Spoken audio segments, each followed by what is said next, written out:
mato, fine mato, la la la la la la la la.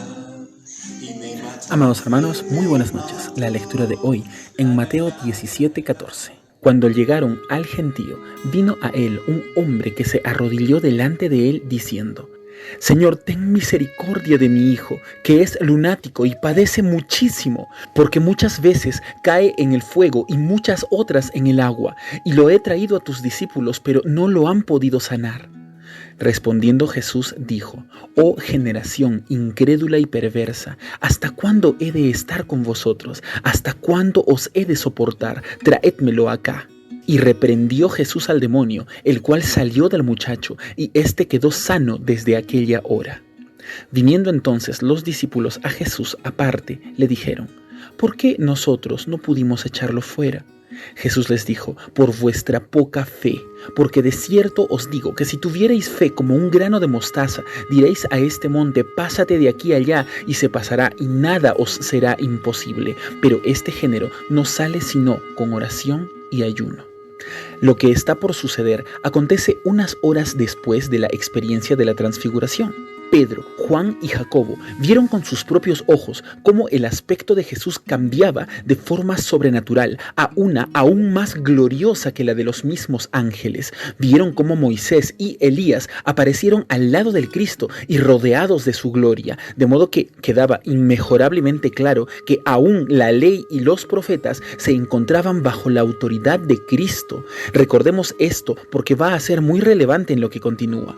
La noche de la transfiguración pasó, el día comenzaba y, como era de costumbre, un gran gentío se reunió para estar con el Cristo. Y entonces Jesús y sus discípulos fueron a la multitud. Versículo 14. Cuando llegaron al gentío, vino a él un hombre que se arrodilló delante de él diciendo: Señor, ten misericordia de mi hijo, que es lunático y padece muchísimo. El pobre padre creía que lo que aquejaba a su hijo era una simple enfermedad, como la epilepsia de hoy, por ejemplo, que hace que su víctima pierda momentáneamente el control sobre sus músculos y se cause graves daños. Pero Jesús sabía que en este caso específico, detrás de todo este sufrimiento atroz, había un trasfondo espiritual. Porque muchas veces cae en el fuego y muchas en el agua, decía el padre. Es que el espíritu que atacaba a este hijo intentaba asesinarlo. Porque, ¿qué sucedería si esta pobre alma moría en sus pecados? Oh sí, Satanás y los suyos son los más interesados en que el pecador sufra y muera. Versículo 16. Y lo he traído a tus discípulos, pero no le han podido sanar. El padre creía que era una enfermedad y buscaba que lo curen. Jesús sabía que era una posesión maligna y sus discípulos también lo sabían. Versículo 17. Respondiendo Jesús dijo: Oh generación incrédula y perversa, ¿hasta cuándo he de estar con vosotros? ¿Hasta cuándo os he de soportar? ¿Estaba hablando Jesús tan molesto a sus discípulos o a la gente en general? Un poco más adelante vemos que era a sus discípulos a los que dirigía tan duras palabras. Son muy pocas veces en todas las escrituras donde vemos a Jesús tan molesto. Pero ¿por qué estaría tan molesto? Bueno, recordemos que no muchas horas atrás había sucedido la transfiguración. Para los discípulos debía haber quedado tan claro como la luz del sol que no se encontraban siguiendo a un maestro cualquiera. El que estaba a su lado ni siquiera era solo el más grande de los profetas, sino que más bien era el mismísimo Rey de Reyes y Señor de Señores, a quien todos los profetas servían. ¿Quién más, si no, estaría por encima de la ley y de los profetas, como lo vimos en la transfiguración? ¿Tenían acaso justificación los discípulos para dudar del poder del Cristo o de su propia investidura? Específicamente a sus 12 discípulos, Jesús les había encomendado una tarea muy importante y les había investido para esta de poder sobrenatural. En Mateo 10:8, después de haberlos comisionado, Jesús les dijo: sanad enfermos, limpiad leprosos, resucitad a los muertos, echad fuera demonios, de gracia recibisteis, dad de gracia también. Ellos podían sanar y echar fuera demonios, aún podían resucitar a los muertos, porque Cristo les había dado tal autoridad. Pero aún con todo esto, y estando Jesús a unos metros de ellos, ellos aún dudaban. Ahora les pregunto, ¿estaría justificada la molestia del Cristo, que sabía muy bien que muy pronto sería llevado de ellos? «Oh generación incrédula y perversa», les dijo, «¿hasta cuándo he de estar con vosotros? ¿Hasta cuándo os he de soportar?». Ellos tenían el poder por la investidura. ¿Qué les faltaba entonces? Solo les faltaba fe. Versículo 17. «Traédmelo aquí». Y reprendió Jesús al demonio, el cual salió del muchacho, y éste quedó sano desde aquella hora. Viniendo entonces los discípulos a Jesús, aparte, le dijeron: «¿Por qué nosotros no pudimos echarlo fuera?». Los discípulos sabían que ellos eran los que estaban mal. Se acercaron a él, trayéndole aparte, porque estaban avergonzados. Versículo 20. Jesús les dijo: «Por vuestra poca fe.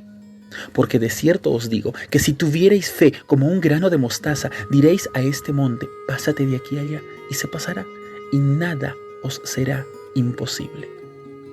Por favor, recordemos que esto lo está diciendo a sus 12 discípulos, aquellos que recibieron una investidura tan especial de parte de Dios. Es a ellos a los que les dijo que podrían hasta mover las montañas. Pero su fe era demasiado débil.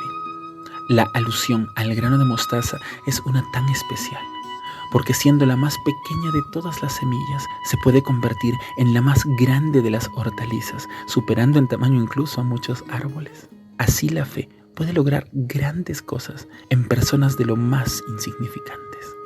Pero, ¿qué es la fe?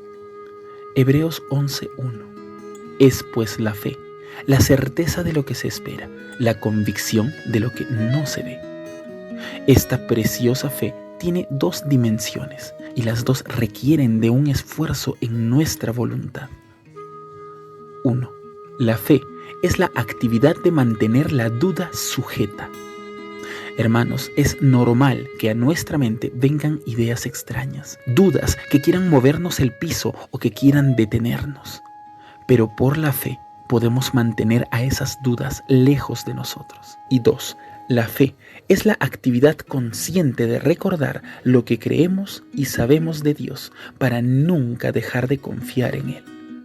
Es cierto que nosotros no somos los 12 discípulos, por lo tanto no tenemos la misma investidura, pero nuestra fe también tiene gran valor para el Señor. Es para nosotros que se escribió Santiago 5:15, la oración del justo puede mucho. Nuestra fe es más valiosa que el oro y más dulce que la miel para nuestro Señor, y esta no obra automáticamente, sino que requiere un esfuerzo nuestro para mantenerla activa. Estamos llamados, amados hermanos, a mantener viva y muy activa esta nuestra preciosa fe, y grandes cosas veremos de Dios si nos mantenemos firmes en esta nuestra preciosa fe. Meditemos en esto, amados. Si gustas de los mensajes de la palabra de Dios, es hora que nos ayudes a compartirlos para poder llegar a más hogares. Y no te olvides que todos los días estamos haciendo devocionales, un tiempo especial para pasar con Dios.